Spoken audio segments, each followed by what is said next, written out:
नमस्कार दोस्तों।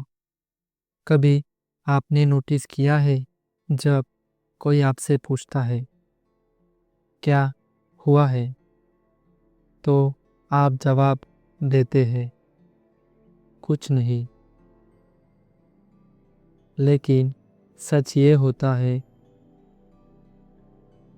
कि अंदर बहुत कुछ चल रहा होता है।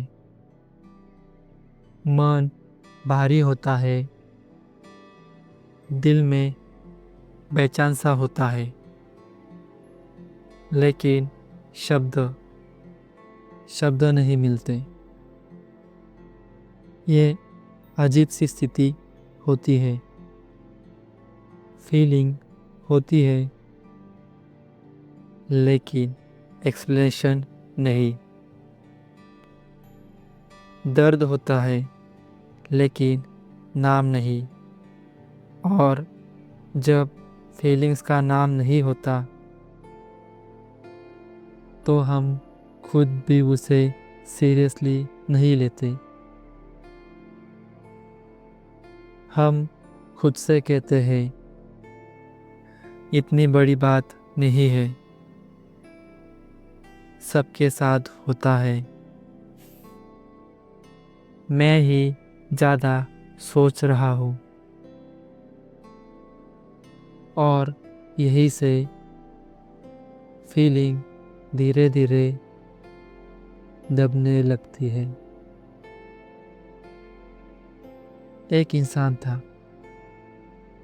बाहर से बिल्कुल नॉर्मल, हंसता था, बात करता था, काम करता था।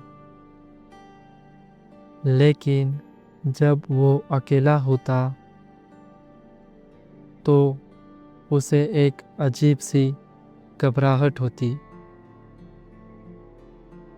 उसे पता था कि कुछ गलत है, लेकिन वो ये नहीं बता पाता था कि क्या। कभी उसे गुस्सा आता, कभी चुप्पी, कभी बिना वजह की थकान, तो कभी बिना वजह दूरी। और जब कोई पूछता क्या प्रॉब्लम है, वो बस मुस्कुरा देता, कुछ नहीं। अगर मैं ईमानदारी से कहूँ तो ये कहानी सिर्फ उसकी नहीं है, ये कहानी मेरी भी है, और शायद आपकी भी। हम में से ज़्यादातर लोग दूसरों की फीलिंग्स समझने में एक्सपर्ट होते हैं, लेकिन जब बात खुद की आती है तो हम बिल्कुल अनपढ़ हो जाते हैं। सच ये है,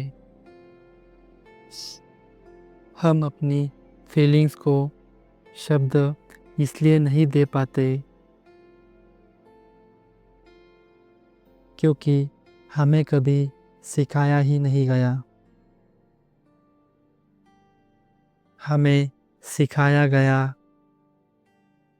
स्ट्रॉन्ग बनो, प्रैक्टिकल बनो, एडजस्ट करना सीखो। लेकिन ये नहीं सिखाया गया कि जब अंदर कुछ टूटे तो उसे कैसे पहचाने। अब जब हम बार बार अपनी फीलिंग्स को इग्नोर करते हैं तो एक दिन वो खुद को एक्सप्रेस करना छोड़ देती है, और फिर अंदर बस एक शोर रह जाता है, बिना शब्दों के। यही वजह है कि बहुत से लोग गुस्से में एक्सप्लोड करते हैं या पूरी तरह से चुप रहते हैं, क्योंकि जो फीलिंग्स समझ नहीं गई वो या तो गुस्सा बनती है या दूरी। रिश्ते खराब नहीं होते, शब्दों की कमी से होते हैं। और सबसे दर्दनाक बात यह है कि सामने वाला कभी समझ ही नहीं पाता कि गलती कहाँ हुई है। कई किताबें और स्टडीज़ एक ही बात बताती है, जो फीलिंग्स नाम नहीं पाती वो कंफ्यूजन बन जाती है, और कंफ्यूजन धीरे धीरे इमोशनल थकान बन जाती है। इसीलिए सेल्फ अवेयरनेस लग्जरी नहीं है, ज़रूरत है। मैं आपको कोई टेक्निक नहीं दूंगा, बस एक छोटी सी बात कहूँगा। अगली बार जब कोई फीलिंग्स आए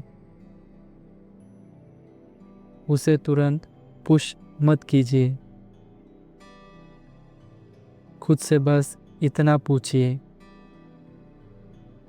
अगर इसे एक शब्द देना हो तो वो शब्द क्या होगा।